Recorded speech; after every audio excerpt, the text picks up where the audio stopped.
This is an important story and one which has required a great deal of sensitivity in order to bring this lovely lady to you this morning. She is the mother of Matthew Hardy. Matthew is the unfortunate star, and I use star in quotes, of the Netflix hit Can I Tell You a Secret?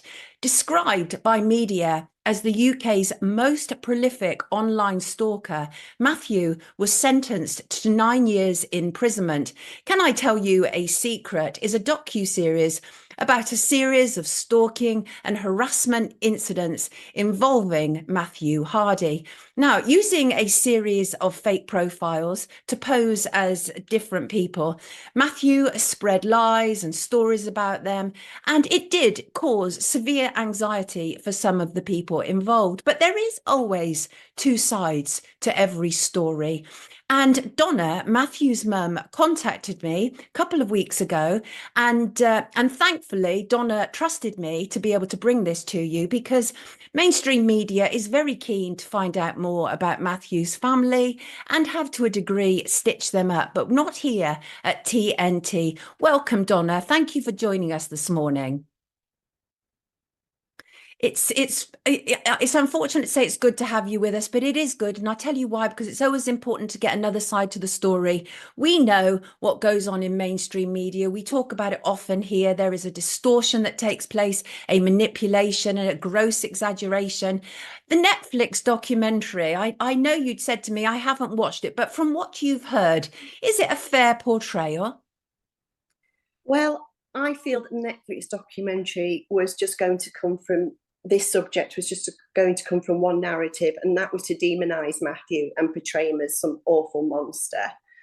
The documentary came about because of two Guardian journalists who wanted to do a podcast about Matthew's case a couple of years ago now, because they were absolutely horrified at the sentence that Matthew had received, and they wanted to tell us tell the other side of the story. And it was just that, Matthew's story. That's how it was fed to me. I took part in the podcast reluctantly, but I did so along with the National Autistic Society. When this podcast was released, so much was edited out. I didn't really have a voice at all, and neither did the National Autistic Society. They were very, very disappointed.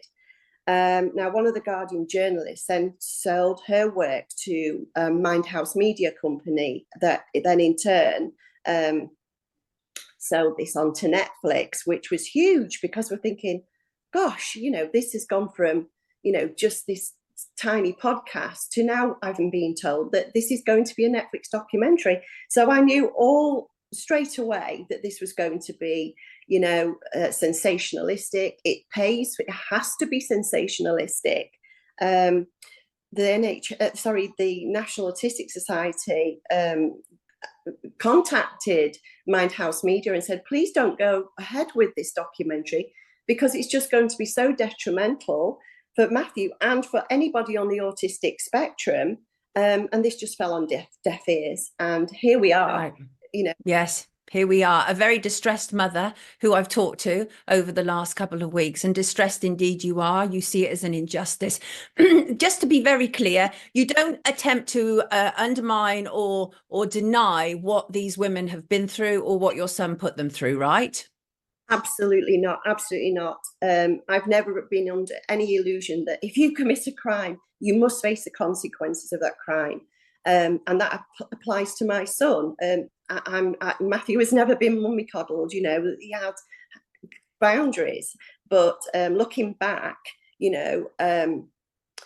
with Matthew's case, I do believe that we should have perhaps gone to a trial here. I think that having the benefit now that the justice system deals in black and white thinking, and there are grey areas where a trial is definitely needed. At the time in our lives, we didn't go to a trial. Matthew did plead guilty. I think a lot of that was due to, we had family bereavement. At the time I lost my dad, he was dear to my heart, miss him so much. And my partner's of 25 years, his son, he drowned in an accident just at the beginning of lockdown. We were up in the air with all sorts of things going on at Right, that time. And right, when this came right. along, yeah, it was just plead guilty, just plead guilty. I need to get this over with. It was wrong. I know that now. It just Well, wasn't right. it's so difficult. You've sent me some incredibly important information, including psychiatric reports, which we are going to refer to shortly. But there are so many sensational claims that have been made about your son. I mean, the thing is, Donna, I'm a complete straight shooter. And one of the first things I said to you was, I don't like him. I don't like what Yeah, he's done.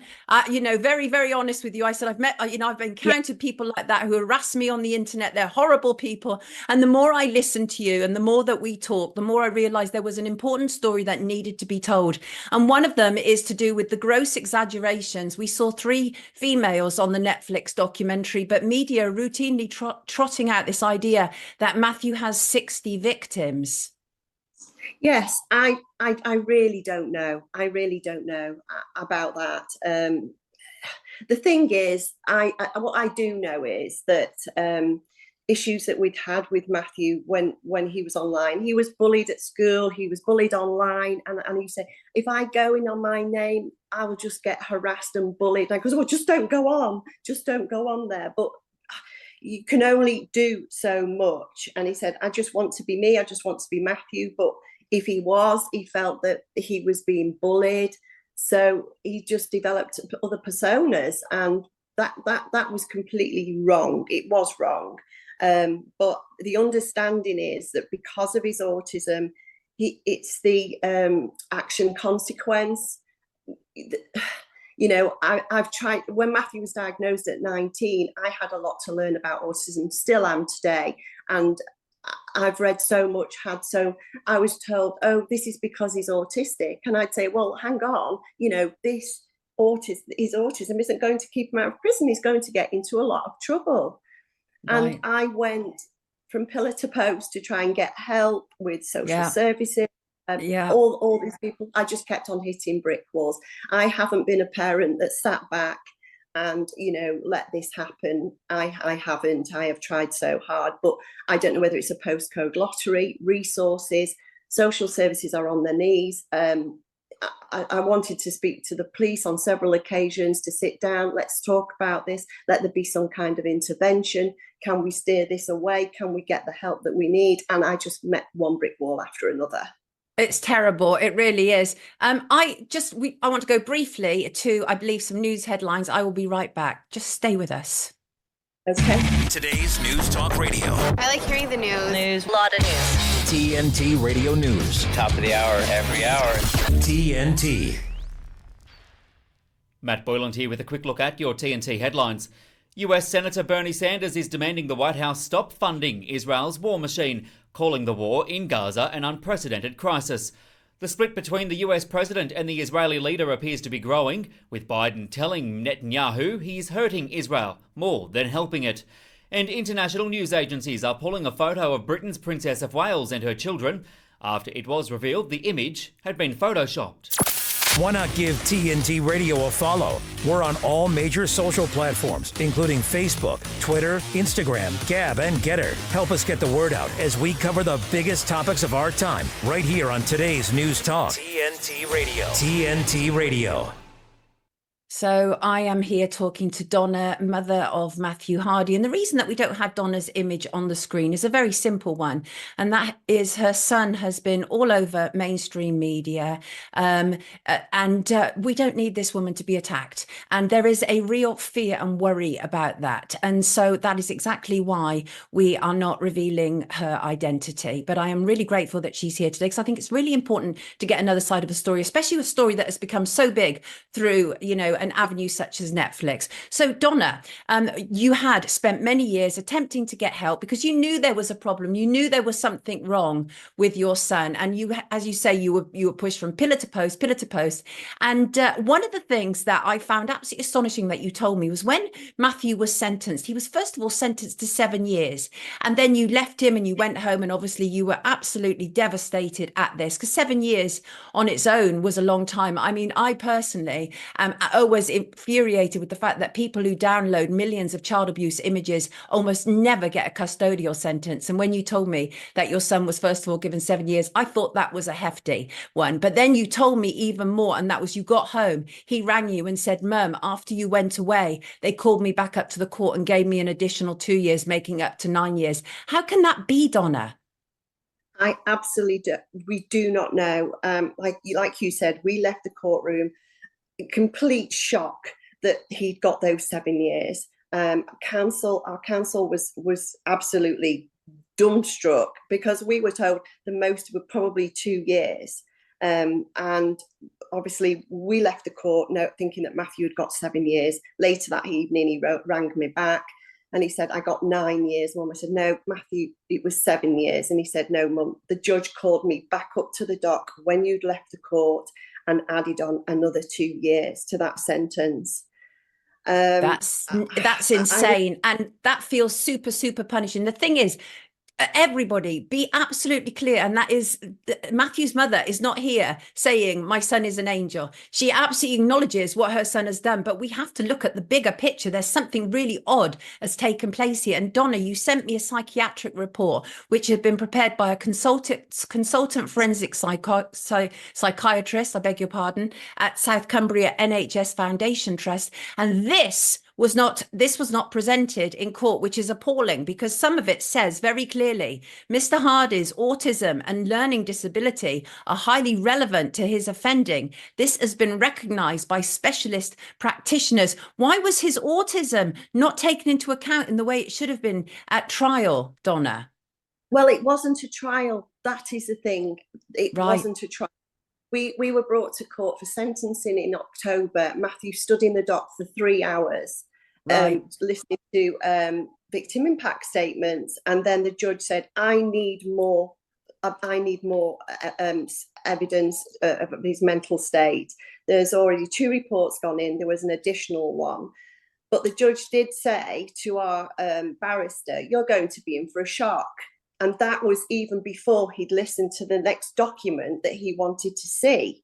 And I just thought, well, when he did what he did, he's paying absolutely no attention at all to Matthew's autism here, because as you've just stated in that file, in those documents, that the judge had in front of him and just completely dismissed that. And looking at that, I know it's a totally different scenario, totally different crime, but it took me back to the Gary McKinnon case when he was the then Home Secretary, Theresa May, stopped his extradition purely on his autism. I remember, to do with hacking. Yes. In America. And I'm thinking, that was a huge thing at the time. And Matthew's autism had just been swept under the carpet by the judge.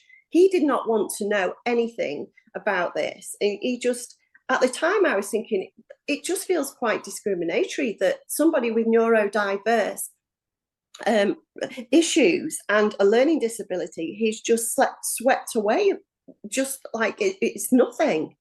Yeah, I mean, to be clear, I did say to you, I do worry about this because this is exactly why there is often a taboo around people with autism, is the idea that they take such extreme actions. But we have to allow for the fact that there is obviously a scale here. And let me read some more from this psychiatric report. Mr. Hardy has a very poor understanding of the emotions of others and finds it very hard to put himself in someone else's place and consider how his acts might affect them.